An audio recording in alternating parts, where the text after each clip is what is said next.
All right, it is my pleasure to introduce today's day chair, Roy Mann. Roy has a long legacy of service with our club. As Rotary board member, as chair of Rotarian Malaria Partners, and as program chair during 2009 and 2010. Roy founded Roy Street Group in 2013. Where did you come up with that name? Just a commercial real estate consulting firm focused on generational local family business.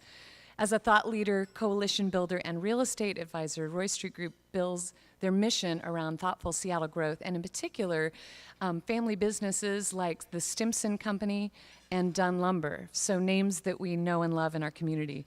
I also learned that Roy rode bicycles through Vancouver, BC, with the Seattle Department of Transportation's director, Scott Kubley, as part of a study focused on smart urban growth and multimodal transportation. Yeah, so clearly, Roy has a passion for building cities. Thank you for being here, Roy, and look forward to the program.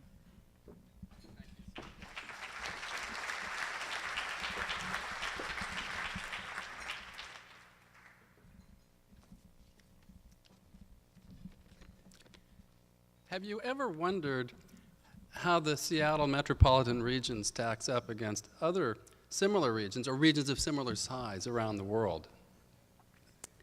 When we wrap our brains around some of our region's success factors and the challenges that we face, we like to lead with good data in Seattle, in the Seattle metropolitan region. One of our speakers today, Mr. John Wenstrup, is helping shape the research around this topic. He's a senior partner and managing director of Boston Consulting Group, who founded the firm's Seattle office in 2012. He's a thought leader actively engaged in regional economic development efforts and works closely with Challenge Seattle. We also like to lead with the right people. Long an advocate for education, jobs, and reform, Governor Christine Gregoire is the CEO of Challenge Seattle. So says Ma Dodden, CEO of the Seattle Chamber of Commerce. Governor Gregoire brings a wealth of drive, experience, and commitment to advancing key elements in the region. It's been a ton of fun to work in partnership with her. Please welcome our two speakers, Mr. John Wenstrup and Governor Christine Gregoire.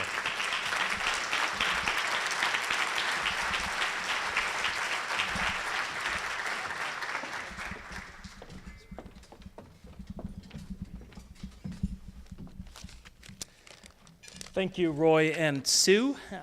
Very, very happy to be here with you today. I'm going to start, and Governor Gregoire will take over for me about halfway through. We'll try to save some time at the end for a bit of Q&A. Before I get started, maybe just a word about Boston Consulting Group, BCG, since we're relatively the new kids on the block here in Seattle.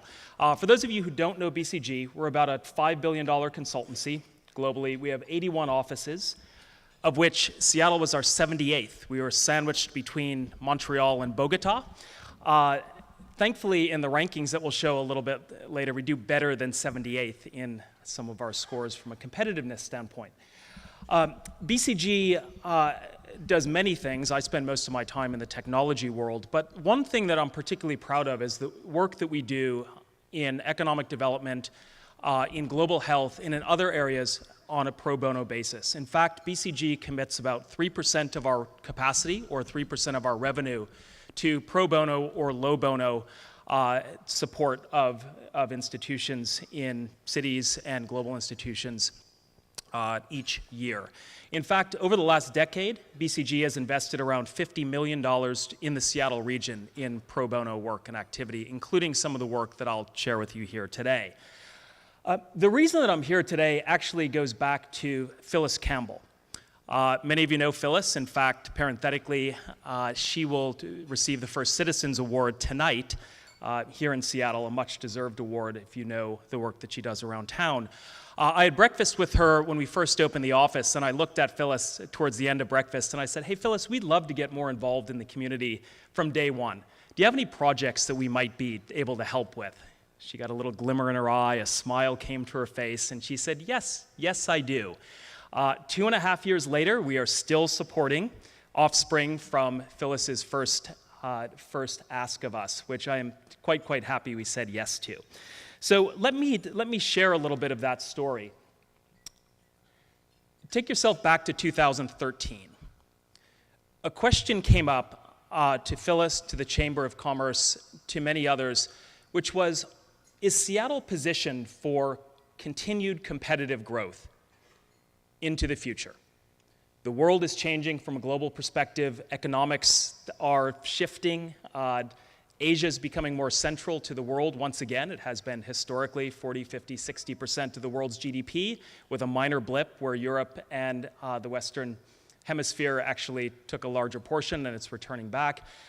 Is Seattle positioned for growth, and will we be a winner? So we started an exploration, and we started by talking to 30 leaders around Seattle, and we asked some very basic questions. How do you think we're stacked up globally? What are our strengths? What are our weaknesses? What's preventing us from moving forward? And there were 3 or 4 themes that popped in almost every conversation that we had. They said, Seattle is an accidental success story. It wasn't planned. We didn't get together in a room somewhere, even in rooms like this, and have a grand roadmap to the future. It was accidental. We had a couple of big companies whose founders had a passion for the place or a connection to it, and around those anchors we've built some greatness. But we also have amazing strengths, some of it built with natural beauty, some with the talent and human capital that we have here in the region. There's another point, which is we have a lot of weaknesses, and many of them are structural, and we'll talk about that in a bit because there's a lot of consistency in both the beliefs and the data around where the weaknesses or gaps are in competitiveness. There are 2 others, though, that really struck me at the time. One of them was a belief that the Seattle process and the Seattle way of doing business, which many described as consensus-driven, everyone wants to help, many people tackling the same issue, was sometimes helpful and sometimes a blocker to progress. And the last point was that since Forward Thrust, there hadn't been a group of leaders who took their leadership position and made a very, very solid push together, particularly in the private sector, to make change happen in this region. And many of them pointed to our global CEOs and said, look, some of these global CEOs are solving malaria in Africa. They are changing the face of commerce globally. The fact that they would be spending time thinking about the future of this region is perhaps too much to ask, but maybe we should ask nonetheless. So we set out to do a couple of things after this conversation. We set out to answer some pretty simple questions. What are the metrics that matter? What matters in predicting the competitiveness of a region? How does Seattle stack up against other regions? And what can we do about it?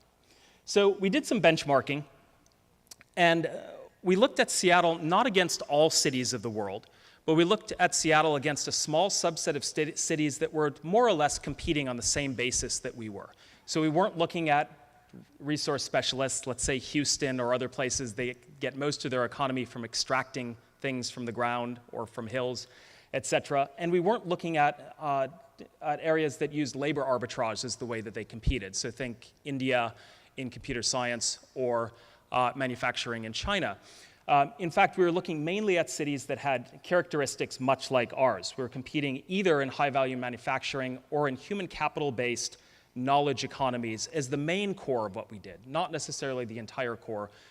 We looked at some other things like global connectedness and trade as well, and you can see the cities on the right that we benchmarked ourselves against. So we weren't looking at mega cities like New York, Tokyo, LA, et cetera, but instead a set of cities that had a comparable story to ours, a similar economic profile, and a future path that they are trying to forge that was quite different from other models.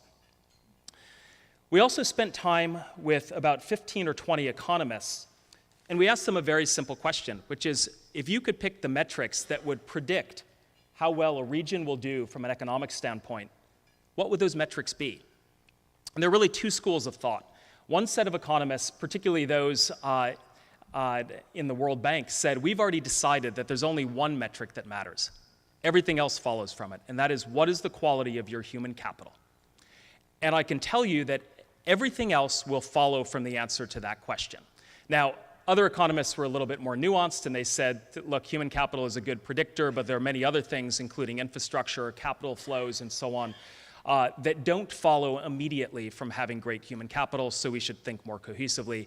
We put together a framework. We built about 60-odd metrics underneath this framework, and we went out to gather the data. So I'll share with you some of the data from 2013 and then the update in 2015. Now, one thing to note, we are looking at global competitiveness where the outcome that we are driving for was wealth creation for the region.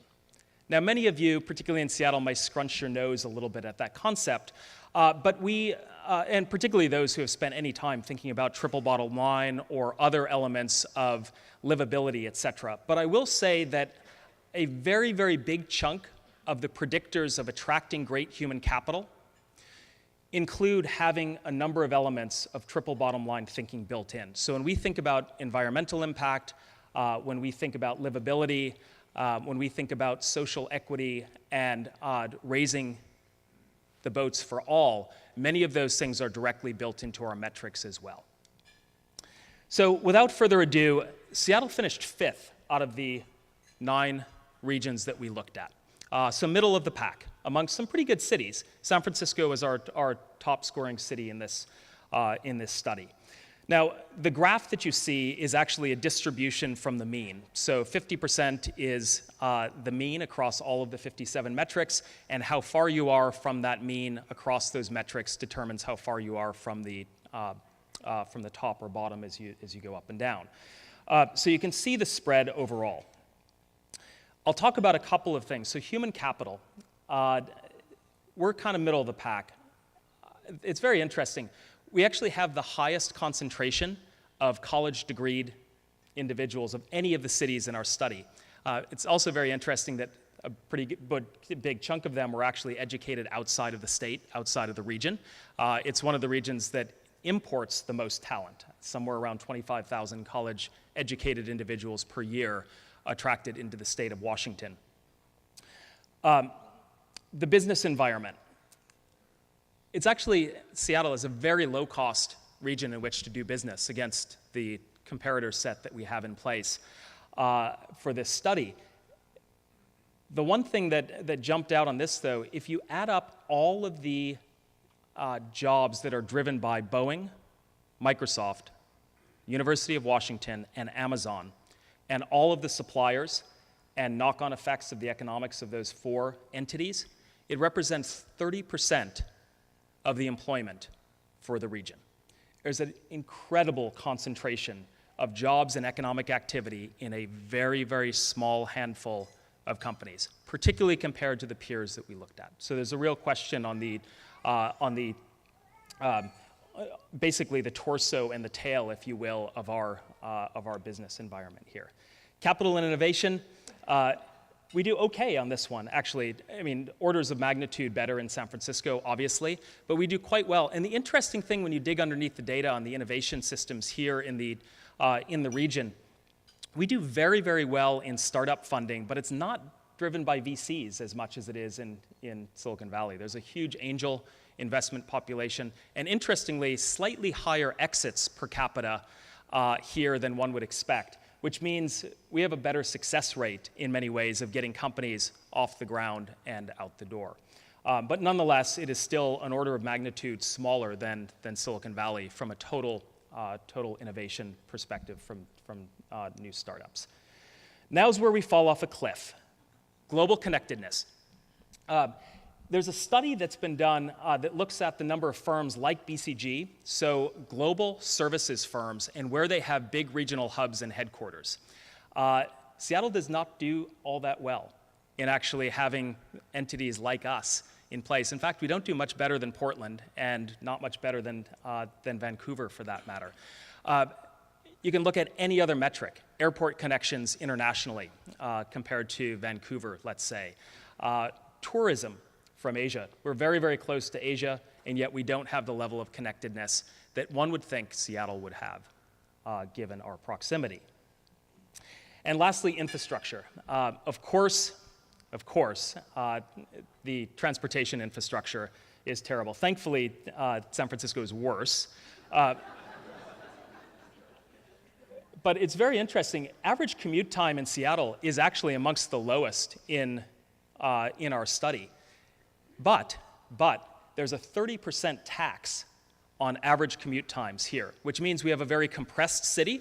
We don't have a lot of urban sprawl or suburban sprawl, but there's a huge tax on the time that we actually spend in cars, and that tax rate is about 2x the tax rate of the next highest player on that list, inclusive of San Francisco, interestingly. So, if I sum up the strengths, it really is, we have a great, well-educated workforce, strong entrepreneurial environment that spits out a lot of successful companies, and very, very high quality of life, whether it's cost of living, which I know, again, some people may wrinkle their nose at, but comparatively, amongst other knowledge economy-based cities, the cost of living in Seattle is quite manageable. And the environmental connectivity really will continue to attract the type of human capital that we think we want and need for the future. However, the education pipeline, I touched on it briefly on the last slide, but I want to just go a little bit deeper. If you look at any metric of getting our kids into the educational system, particularly post-secondary educational institutions, the state of Washington does not perform well. In fact, the one metric that stands out most, the portion of our kids who graduate from high school and immediately go to post-secondary education, whether it's a 4-year institution, a 2-year institution, or a technical school, is 47th in the country. And you know the kind of states that are 48, 49, and 50. We do not want to be affiliated with them. So there is a huge issue around getting our kids through the educational pipeline so that the great jobs we have here in the state of Washington, in the Seattle region, can be theirs. The other thing I'd point out is income disparity. 15, 20 years ago, Seattle looked like most European cities, with a pretty big middle class, a small number of folks on either end of the economic spectrum. It is not like that anymore. In fact, we're on a trajectory toward being New York City on the West Coast. 2015, Singapore beat San Francisco. Interestingly, Singapore did two things. First of all, they decided that they wanted more foreign talent to come into the country. In 3 years since our last study, in 3 years, they went from 28% foreign workers to 39% foreign workers by making investments in things like scholarships for top-tier talent in computer science, petrochemicals, biochemistry, etc. They also tripled their internet speeds. They had the fastest in the world in 2013. They've tripled them during this time when others have stood still. Unemployment is at about 2.2% in the last study. They're the only region where transportation infrastructure, average wait times, and traffic has gone down while employment has gone up and unemployment has plummeted. Seattle, unfortunately, fell below Stockholm, mainly because we stood still on most metrics while others were improving. So, not a surprise coming from this. Our view of the most pressing issues, the education gaps, which I mentioned, K-12 outcomes, particularly STEM-related fields into the future. In fact, Massachusetts, 18% of their kids who enter kindergarten will end up in the state of Massachusetts in a STEM-related field. In Washington, it's 9%. They're 2x our outcomes. Economic diversity, global presence, particularly connectivity to Asia, addressing income bifurcation, and then infrastructure that is perfect for Seattle of the 1960s and 70s, but inappropriate for the 21st century.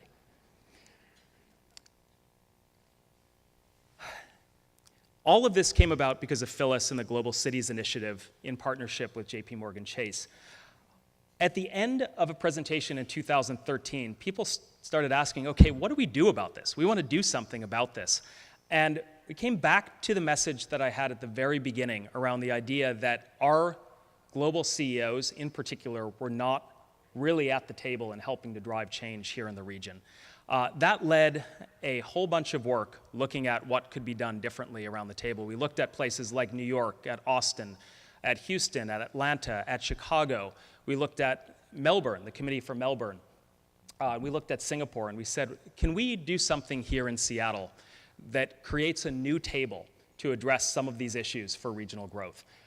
That led to the formation of Challenge Seattle, which Governor Gregoire will talk about in just a minute or two, as well as the Seattle Region Partnership, which is a tri-sector initiative, particularly looking at middle-income job creation to get at the income bifurcation problem here in the region. And that's often running with Dow Constantine and the mayor chairing that effort.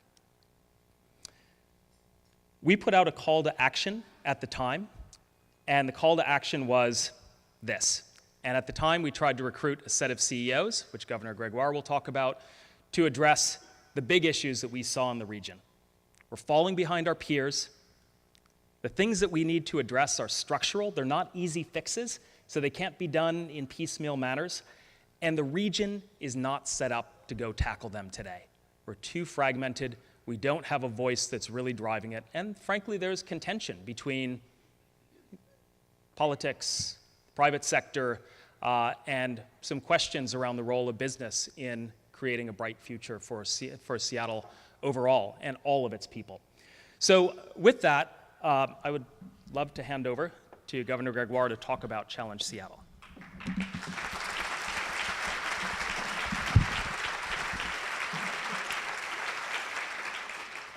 So thanks, John. It's great to be with all of you today. And as we all look around the region, we can count the number of cranes and realize the success that's coming to the Seattle region. Ranked number 1 in terms of fastest growing city 2 years ago and number 4 last year. But with what might be considered economic success has come tremendous challenges, as John has indicated. And so rather than let ourselves be the victim of that success, like I would say to you San Francisco has, failing to recognize the future and failing to plan and failing to take on the challenges, instead the CEOs with whom I worked decided we needed to remain competitive while at the same time maintaining our values and who we are as a region. So we did take visits. We know competition is fierce. You can see that from the 8 other cities that are listed, and they're taking up the challenge.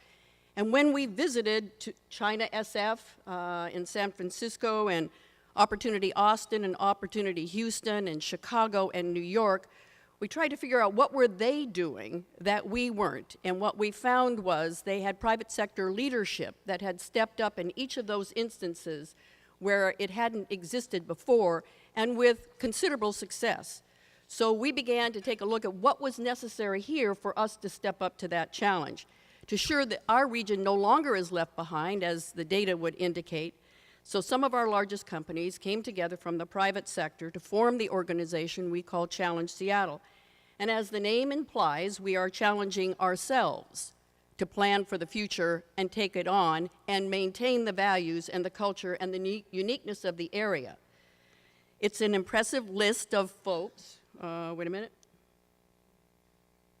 Okay, John, what am I doing here? There's our mission, and you can see from the mission, we're making it very, very clear. What we want to do is we want to make sure that we remain globally competitive. We're the most trade-dependent state in the nation. But at the same time, we want to maintain the uniqueness of our culture, our people, and our companies. And we want to tell the story through these 17 CEOs and Challenge Seattle. We have a set of principles, a couple of which I think are very important to mention. One that I got inserted, and that is no lobbying. I am not going to Olympia to lobby the legislature. I bet you can understand why. And the other one that's most important is we partner, we get things done, we don't process. We're sitting in the process capital of the world here in Seattle. We don't want to be processing everything to death. We want to get stuff done. And we also want to make sure we're not taking on issues that others are. We want to add the uniqueness of these CEOs to the solutions that we want to see accomplished. It is a unique effort because it is led by the CEOs. When we have our dinner meetings, if a CEO can't attend, the chair is empty. It is only CEOs, and it is a vibrant exchange of ideas if you were able to attend one of those meetings. We have a good group of people comprised of the 17, anything from Microsoft and Boeing that you would expect, to Zillow and Expedia, all of that, 17 organizations, 2 nonprofits, Gates and Path. Our immediate partners are the Chamber and the Roundtable because we believe that collaboration is the key to success, and it is our culture. We have 4 goals that are a part of what John's data has shown us. We want to provide our children the opportunity through education to compete for jobs in our own backyard. We want to make it clear that these 17 want to fill their vacancies with kids that are right here in our own backyard, educated here. Secondly, we want to develop what we hope will be world-leading infrastructure that will drive growth and vitality while also maintaining the quality of life that we want here. Thirdly, we want to create and maintain good jobs, and those good jobs are so that we can diversify beyond the 4 that John mentioned and preserve our values. And lastly, we want to tell the story of Seattle, which I'll tell you a little bit about more, not just here in our own backyard, around the country and around the world. First, let me talk a little bit about education. We continue to suffer, like many do, from a shortage of those who are able to fill science, technology, engineering, and math jobs. As one CEO put it, we're at least 2 universities short of what we're going to need in the future, if not now. We want to make sure our kids are college and job ready when they graduate from high school. And the fact of the matter is we need to address it in a way that really says to these kids, there's a future here, there's a job here, if I just do my part and make it happen. So we're joining with the Global Innovation Exchange STEM University. We'll break ground in September. It will be in the Spring District in Bellevue. It is a unique in the world partnership between the number 4 public university in the world ranked for innovation, the UW, and the number 1 university in the world ranked for engineering, that's Tsinghua University in Beijing. These students will have a unique educational experience. They will not see just traditional teaching, but they will be given for their last 5 months at the school projects from the CEOs that they have to work in multidisciplinary teams and then come back with solutions. And if they come up with some great invention, fine, they can own the IP, they can go out and they can do a startup company. It is really unlike any other institution, and we are now working in China to get China to support the work that we're doing. I want to show you a video that we use when they're there so that they can think of Seattle like we think of Seattle. Would you please show that video?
Second, in the area of K through 12, we want to be a partner with the Roadmap Project, and not just by financial support, but by putting the CEOs into our most challenged schools, with them to tell their personal message, and them to deliver the message that we want to hire them here locally, and we have a job for them if they'll just do their part, graduate, get a certification, go on to school, whatever it is that they want to accomplish. So imagine yourselves in a high school setting, 15, 16, 17-year-old, and in comes Ray Connor, CEO of Boeing.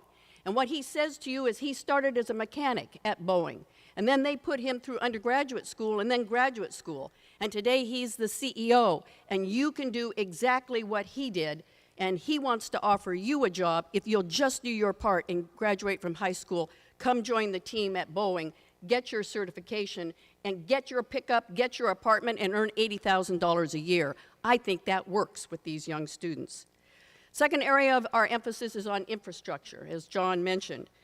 We cannot have the future we need from a quality of life, first and foremost, or for economic purposes with the infrastructure issues that we're facing today. We set out a goal, a user-centric, integrated, coordinated transportation system that embraces and leads when it comes to technology and innovation. I've long said that I-5 has become the largest, fastest growing downtown city street in Seattle. It is not a freeway. I have also said it's one thing to say we have an ORCA card, but how come to get over 520 or to catch a ferry or to catch a bus or to catch transit or Uber, I can't have a single app in what I think is one of the most technology advanced cities anywhere? How come I can't stand on a street corner, look at all my options to do whatever I want to do to travel, know exactly what it will take, how much it will cost, what time it will take, and get that app to work for me? We, ladies and gentlemen, can use technology to our advantage to solve some, if not a significant number, of our transportation issues. At the heart of innovation, at the heart of technology, these companies want to offer their expertise. And they want to offer their propensity to take risks and be successful, and when they fail, get up and go on and be successful in the future. So we believe we can develop new innovations, and so we partnered with the University of Washington, creating what we call the Mobility Innovation Center, where we're asking them to look at projects to be 6 to 9 months in duration that are absolutely implementable, that are technology-based, that can help us move off to the future. For example, I-5 ought to be a smart corridor if you live in the Seattle region, and it's time we made it happen. The two apps I talked about. Or how about, are we ready for the semi-autonomous or autonomous vehicle? We better be, because it's arriving. It's here in some part, and it'll be greater in the future. Is the city ready? We wanted to make sure that we had local governmental leaders who were ready to take risks, embrace innovation and technology, and we found that true in spades. We wanted a university that would look at issues from a holistic standpoint. It's one thing to say we've got the technology for a semi-autonomous vehicle. It's another thing to say that the public is ready to accept it, embrace it, and go with it. So we wanted to add to that the third criteria, which is the technology innovation that's present here that these companies represent, and take that innovation center and move it to the forefront for the area. Thirdly, on jobs. We want to engage in a different way than we've seen any model, and BCG has been instrumental in looking around the country for us. And the best recruiters, say the CEOs, for a good company to come to the area to diversify our economy is a CEO. So the CEOs are prepared, working with the local economic development organizations, when vetted properly, to make the call, to have the cup of coffee, to take the visit, and say, this is why we're in Seattle. We're unique. If you share our values, if you share what we want to accomplish here, come join us, be a part of our community, be a part of our business here. We want to build on the sectors that are here, not create new sectors. We want to build on aerospace and high tech. We want to look at prospective employers, not just here, but around the globe, that share our values and can create good family wage jobs here at home. We win when we show that Seattle is a place where work and life can exist together, that we pride ourselves on how unique we are and our values and our collaborative way of doing business. that we work on issues that directly impact globally and the economy, and at the end of a hard week, we can be on a ski lift, in an art gallery, or on a wine tour by 6 o'clock that night. And who better to help do that than the CEOs to send the message, these are our values, this is who we are, come join us. But to be successful, we have to tell our story. If I took you to Seattle and I surveyed, to China, and I surveyed China, the companies there, what is the number one thing Seattle is known for? Yeah, exactly. The movie, Sleepless in Seattle. I was aghast when I found this out. And to compound the problem, they love that movie so much, they have made a movie called Beijing to Seattle. And they love it so much, they're coming out with another iteration, so our problem is compounded. Now, when you ask them, well, what about Starbucks? Well, Starbucks is in New York. What about Boeing? Well, Boeing left Seattle. What about Amazon? Amazon is in Silicon Valley. Okay, so what about Bill Gates? He's from Seattle, and because he is, then Microsoft must be there. We need to be known for everything that video showed, not a movie called Sleepless in Seattle. So we need to tell our story, and it is unique. We're not Silicon Valley, we're not the Big Apple, and frankly, we don't want to be. But our pioneering spirit that has led to our success is what we need to communicate to the rest of the world. When Bill Boeing went to an air show in California and was refused a ride on an airplane, he came home and said, I'll build my own. And then when Starbucks was selling their coffee beans, but their tests were much more appropriate, they proceeded, my friends, to take a cup of coffee and redefine American culture. And when Howard Schultz said, let's get it done, he did. Paul Allen, Bill Gates, look what they did with a computer that they then proceeded to change the course of history. Our global commerce, whether it's Nordstrom's or Costco or Amazon, have changed commerce everywhere. Global health, philanthropy, life sciences. We're inventing here every day. We are more than a movie. The Seattle story is nothing short of incredible. Incredible works here. Beyond the stories of those companies are the Dale Chihulis, the Macklemores, the Jimi Hendrix. We want people to know who we are and the breadth of who we are. Finest wine made anywhere in the world, right here in our backyard. Seattle, incredible works here. So I ask you to join us. It can't be done by these 17 alone. We can tackle these challenges. We can set our course for the future. We can maintain our values. We can employ success, but we can also have a quality of life that you and I love here in Seattle. Thank you very much.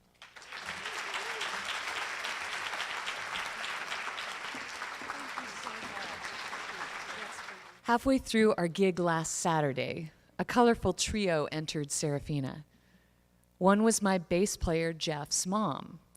The others, I learned, were Emily and Jack, Jeff's described second parents. Emily and Jack had traveled from Brooklyn via train for the weekend to hear Jeff. Years ago, as Jeff was heading cross-country to study music in New York, a professor concerned for Jeff's urban savvy called Emily to look after him. Day one in New York, Emily hucked Jeff into the city with her at his side. They drove his old Honda, packed to the brim, on errands through the heart of Manhattan. As cities grow, so does the need for good neighbors, those who welcome and pilot in the new. A rising metropolis can trigger guardedness, while Emily's way spawns lasting kinship. See you next week.